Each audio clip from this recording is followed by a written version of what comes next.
სასტუმრო თბილისი მარიოტში ამორჩეულთა ლიგის ინიციატივით საარჩევნო კოდექსზე მომუშავე არასამთავრობო ორგანიზაციებთან და საქართველოში აკრედიტებულ დიპლომატიური კორპუსის წარმომადგენლებთან შეხვედრა გაიმართა.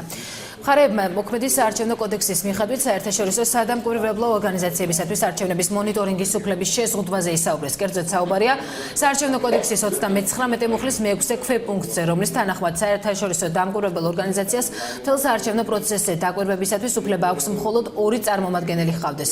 როგორც ჟურნალისტებს ამორჩეულთა ლიგის აღმასრულებელმა დირექტორმა ლევან ჩიკვაიძემ განუმარტა, მოქმედი საარჩევნო კოდექსი საერთაშორისო დამკვირვებელი ორგანიზაციებისათვის ბარიერია, რომელიც ასევე კანონით მანიპულაციის შესაძლებლობას იძლევა და საბოლოოდ არჩევნების შემაჯამებელ ოქმზე აისახება.